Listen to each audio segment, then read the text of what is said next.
Hey everybody. Okay, so it's December 15th and I'm actually getting this video done a little bit earlier than I did last year.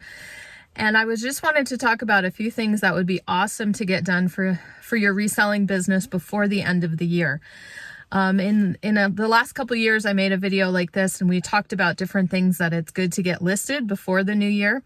And we're going to talk about that briefly, but then we're going to add a couple more tasks or things that we can do that might benefit our reselling business. A couple things maybe you haven't thought of if you're new to reselling. But first of all, let's just talk about what we can list at this time of year. This is good for, I know there's not a whole lot of time left to go thrifting. A lot of people are busy and everything. And it's stuff to kind of keep in mind, even for next year as you're going to yard sales and things like that. But what I try to do is there's certain categories that I kind of look for throughout the year and save them up for this time of the year. And those are things that have to do with people's goals and resolutions as they come into a new year. So 2025 is coming. People are going to be, excited about getting themselves organized, getting themselves exercising, losing weight, all those different types of things that new year makes people think about. So what are some of the things that we can list? Well, we've talked about in the past, organizational and planning things. Despite the fact that there's phones, there's apps, there's computers and things like that, a lot of people do like an old-fashioned planner. They do like paper and pen. They like a leather bound organizer and kind of keep all their little pieces of paper together and everything. People like planners. A lot of people like it with all the different stickers and things like that. So we've done well with like Franklin Covey, Daytimer, especially the leather. The leather pieces seem to do the best. And it just seems to be a really good time of year to get those listed and get them sold as people's minds are on those things. So we mentioned before too, people have goals about exercising. So it's a good time to list your workout gear, running shoes, exercise clothing. There's things like resistance bands. Like I think I've showed you in my What Sold not that long ago. Mr. Pitch Posh found this little kind of resistance band set program at Goodwill and it sold within a couple days. Whether that has to do with this time of year or not, I'm not sure. But we've sold things in the past like the 6-week body makeover, those programs. I'm going to show you that in a second. Richard Simmons, like Deal a Meal, some of those old-fashioned Weight Watcher type items, sometimes even things just lotted up, cookbooks lotted up. Maybe somebody is going to try keto or something like that. If you find a bunch of keto cookbooks for a good price, maybe you could bundle those up. DVDs, different exercise workout DVDs. Sometimes people are not going to spend money for their like a gym membership or something, but they will try to do something at home, especially with the weather being bad.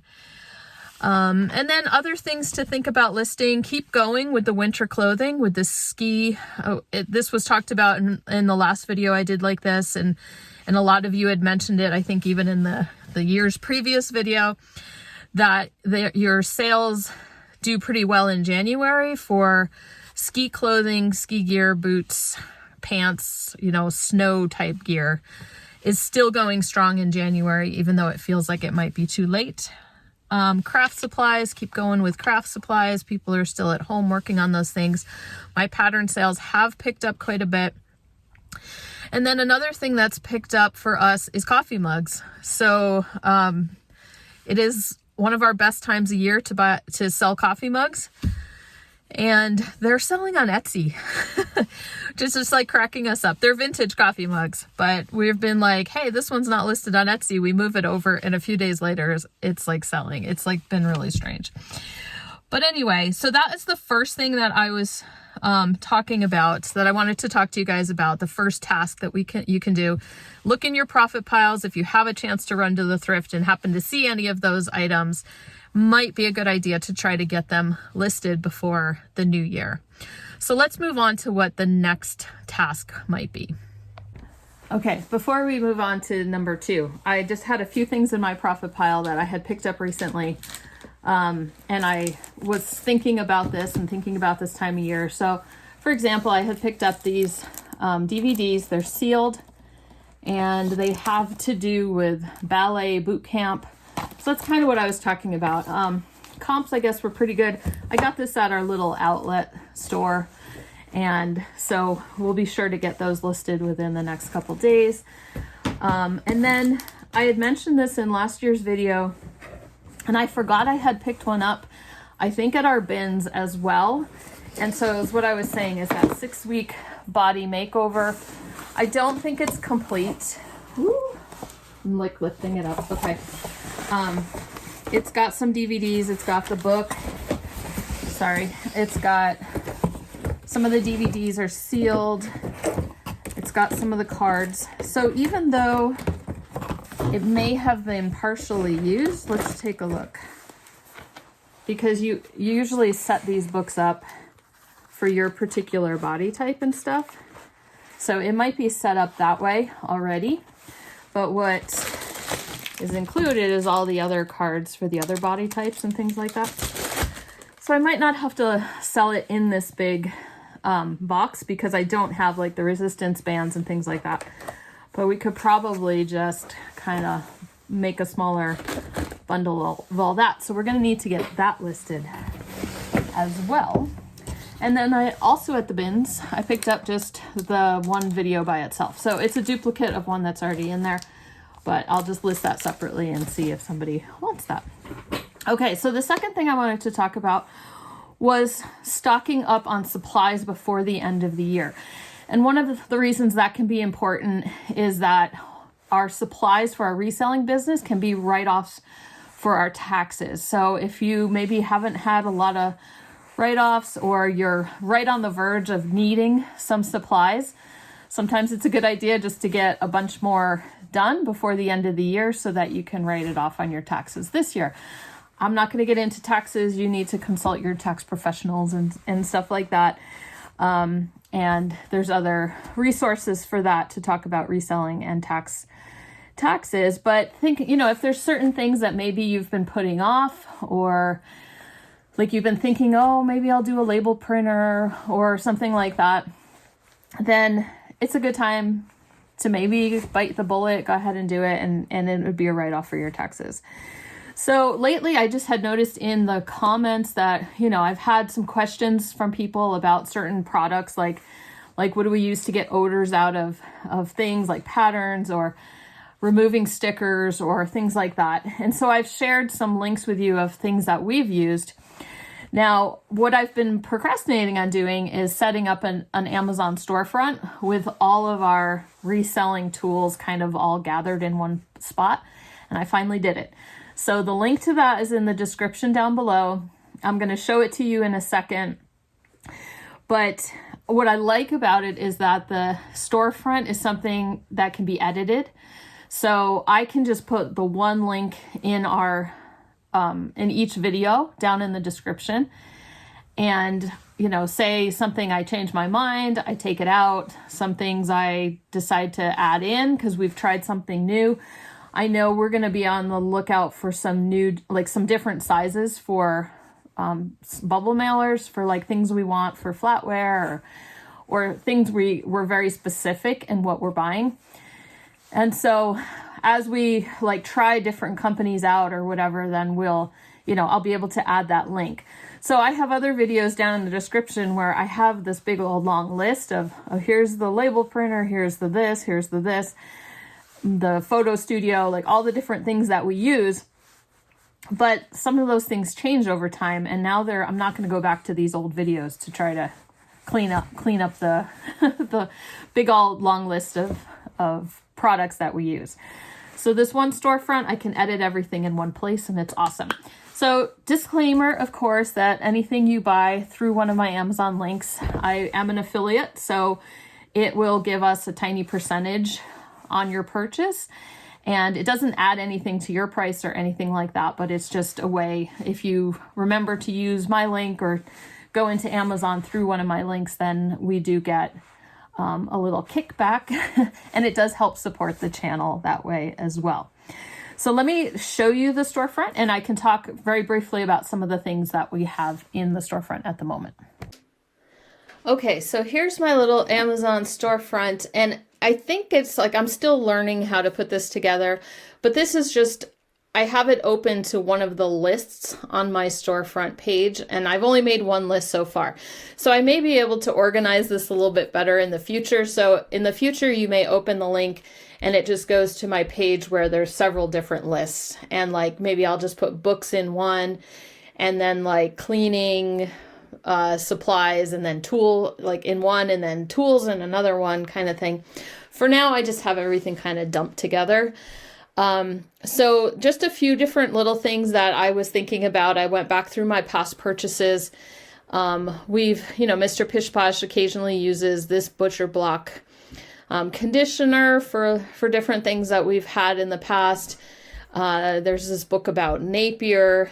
Some things are very specific to me and my reselling business, but we have this shipping scale, and we like the fact that the little display is something you can move over to the side, especially if the package is kind of big. We use Barkeeper's Friend a lot, especially on dishes that have utensil marks or inside coffee mugs that have utensil marks. And I like the soft cleanser, but you can also get the powder. Here's the photo studio that we've used for quite a few years. A few more, just different polishes. Over here is the Right Silver Cream. I use that probably the most. It works fairly decent, but if you look over here, the Mother's Mag and Aluminum Polish is really heavy duty, and it'll work. You're going to want ventilation, but it'll work on metal and silver products that have like heavy tarnishing. Now, Ozium is something that works for, it's kind of like a little gel pack, and you kind of crack it open, and then you enclose whatever stinks into an enclosed container. I've done it with like musty kind of smelling patterns, or smoke, books that have like a cigarette smoke smell or things like that. And a lot of times I just throw it in there and leave it in there for a while. And then finally I remember and pull it out, and, the smell is gone. Here's a couple silverware books that I've used in the past that I still have. I don't know if they're necessarily available, or maybe there's some used copies available, but a lot of times now I'm just using my Google, not Google Lens, but Google Lens would work, but replacements.com has a photo search as well. So I don't use those books as much. Simichrome is also a favorite. I'll use that for small silver polishing jobs, but also for testing for Bakelite. Again, this is a gem tester that I use because I sell a lot of vintage jewelry. It's pretty pricey. Goo Gone we use all the time to get off stickers and things like that. Undo is one of my favorites. It's kind of similar to lighter fluid, and I think some people just use that. But basically you can take it and put it on a sticker that's on paper. So a lot of my sewing patterns come with stickers from the thrift store, and you can use Undo. You kind of put some on it, and then you see it has the built-in little scraper there. And then just, sometimes you can even shoot it with a hairdryer first, kind of loosen the glue, and then use the Undo, and it doesn't leave any staining, and it evaporates right away off of the paper. Now, the wireless label printer that I have is this Rollo one, and it is one of the more expensive ones. Before that, we had one that plugs in, but then I tried out this wireless one. And when we first got it, I couldn't get it to work with my phone. And so I ended up just leaving it plugged in. So I was like, well, what's the point of wireless? We might as well just have, the plugged in one. And it worked great. And before that, we had the Dymo XL 400, I forgot what it's called. And that was great, but it wasn't a thermal printer. And so, or was it? I don't remember. Now I'm trying to remember. Maybe it was a thermal printer. I love thermal printers. The package can be out in the rain. It can get wet, and you're not going to have any like ink running on the label. But in any case, I got the Rollo, and then Mr. Pish Posh took over the printing of the labels, and he got the wireless part to work. So it was probably a Shannon problem, not a Rollo problem. Anyway, we had also picked up, I wanted to show you this one. It's a much cheaper option, Munbin. We picked one up when it was a really good price one time to have as a backup, just in case another printer, in the case the Rollo had issues or something like that. And I will say I have not tested it yet, but I know a lot of people have been happy with theirs. There's another one by Jaden's. A lot of people have been happy, and they're less expensive versions of the Rollo. So there's the shipping labels that can go with the, Munbin. I thought I had, there's my Rollo labels. I kind of tend to stick with the same, like the labels that match the company. They just seem to work the best that goes with it. And then for packaging, let's see. One more thing. We have this little fabric shaver. Mine's around here somewhere, but mine is orange. I think they're sold out of orange, so there's a green one there. And that one has worked really well. I've never had it like make holes in my clothing or anything like that. It's a fabric lint remover kind of thing. And then the rest, like when I show like boxes and things like that, you might not want these size boxes, but I just wanted to let you know, like I've ordered from the display guys quite a few times for jewelry packaging. And then I've used packaging wholesalers. And then this other one doesn't have a picture, but these are the 9x9x4s. I originally had bought them for a bunch of little plates that I had been selling. But then we ended up using them for baseball hats. And so we end up buying these quite often because of that. So the prices of packaging have gone up all around. There's no getting around that. So if you can find things, boxes that, are free or something like that, that's even better. But sometimes that's harder to keep track of, storing all those boxes and, keeping track of what sizes you have and things like that. So for things that we sell repeatedly, we go ahead and pay the money and keep that in mind as we're sourcing and as we're listing and accepting offers and things like that, that there is a cost associated with the packaging sometimes as well. So these are the things I thought of, probably the stuff we use the most. As I think of things, I will just keep adding stuff to this list. But I just wanted to, give you guys kind of that overview, that link of some of the things that we use in case it helps you. And like I said, in case it's something that, you can pick up before the end of the year. Okay, so the last thing that I think would be a great thing to do before the end of 2024, and this will actually go on into 2025, is to go thrifting. So I'm giving you permission to go out to the thrift stores, because one of the things I had mentioned before was thinking about your write-offs and thinking about things that, you can do to help your business before the end of the year.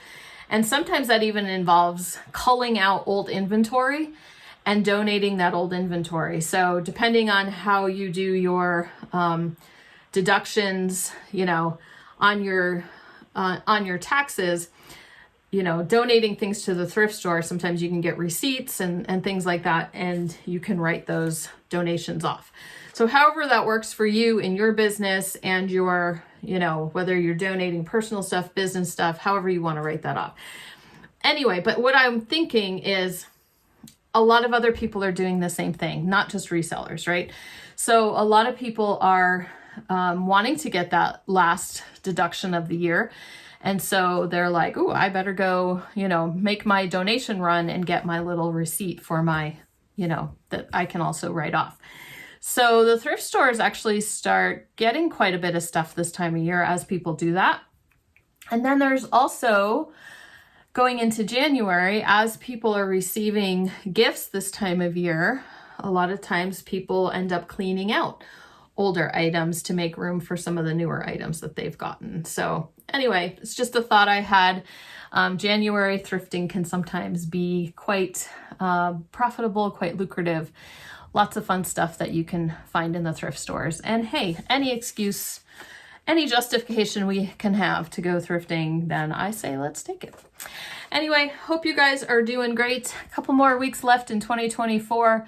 leave me a comment down below if there's anything else that you try to do before the end of the year, and share with the rest of us things I haven't thought of or that we haven't covered in past videos as well. So I will see you probably next up with a what sold video, and I hope you guys have a great rest of the weekend.